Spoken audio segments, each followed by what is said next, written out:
ನಂಜೇಗೌಡರು ಅಲ್ಲೆಲ್ಲೋ ಮಾತಾಡ್ತಾರೆ, ಯಾರೋ ಪಾಪ ಇದು ರೋಡ್ಗೆ ಜಲ್ಲಿ ಹಾಕ್ಬಿಟ್ಟು ಅಂತ ಮಾತಾಡ್ತೀಯ.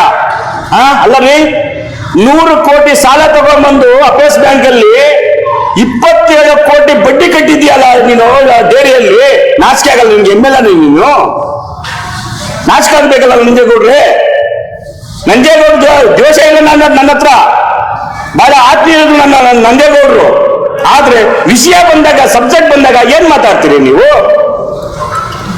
ಯಾರೋ ಹಿಂಬಾಲಕರು ಮಾಡ್ಕೊಳ್ಳೋದು, ವಿಡಿಯೋಗಳು ಮಾಡಿಸೋದು, ಹಿಂಬಾಲಕರು ಮಾಡ್ಕೊಳ್ಳೋದು, ಚೂ ಬಿಡೋದು, ಇದೇನಾ ಕಲ್ತಿರೋದು MLAಗಳು? ಏನ್ರಿ ಸಂವಿಧಾನ ಅಂದ್ರೆ ಏನು? ಬಾಬಾ ಸಾಹೇಬ್ ಅಂಬೇಡ್ಕರ್ ಕೊಟ್ಟ ಸಂವಿಧಾನದಲ್ಲಿ ನೀವು ಇರ್ಬೇಕಾದ್ರೆ ಯಾವ ತರ ಮಾತಾಡ್ಬೇಕು, ಯಾವ ತರ ಅಭಿವೃದ್ಧಿ ಮಾಡ್ಬೇಕು? ನೀನ್ ನಮ್ಮವನಲ್ಲ, ನೀನ್ ನಿಮ್ಮವನಲ್ಲ, ನೀನು ಬೆಂಗಳೂರಿನವನು, ನೀನು ಬೆಳಗಾಂನ ಮಾತಾಡ್ತೀಯಲ್ಲ ರೀ. ನಿಮ್ಮ ರಾಷ್ಟ್ರೀಯ ನಾಯಕರಿಗೆ ಹೇಳ್ರಿ, ಡೆಲ್ಲಿ ಬಿಟ್ಟು ಬರ್ಬೇಡ್ರಿ ನಮ್ಗೆ ಕರ್ನಾಟಕಕ್ಕೆ ಅಂತ. 8 ಜನ ಬಂದು ನಿಂತಿಲ್ಲ, ಇಲ್ಲಿ ಗೆಲ್ತಿದ್ರು MLAಗಳು, MP ಗಳಾಗಿ. ನಾಚಿಕೆ ಆಗಲ್ವ ನಿಮ್ಗೆ?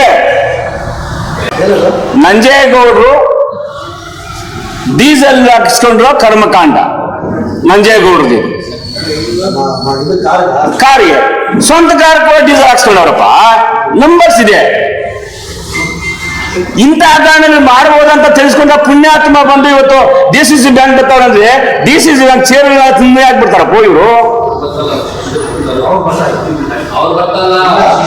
ನಾನು ಹೇಳ್ತಾ ಗುರುಗಳು ಯಾರು? ನಮ್ಮ ಗುರುಗಳು. ಶಿಷ್ಯ ಬರೋದಲ್ಲ, ಇನ್ನು ಗುರುಗಳು ಹೇಳಿ ಕಳಿಸ್ತಾರ ಶಿಷ್ಯರಿಗೆ. ಅದಾಗೋದು ಬೇಡ ಅಂತ ಹೇಳ್ತಾ ಇದ್ರು. DCC ಬ್ಯಾಂಕ್ ಅದೋ ಬರೀ ತರೋಂತವ್ರು ಬೇಡ.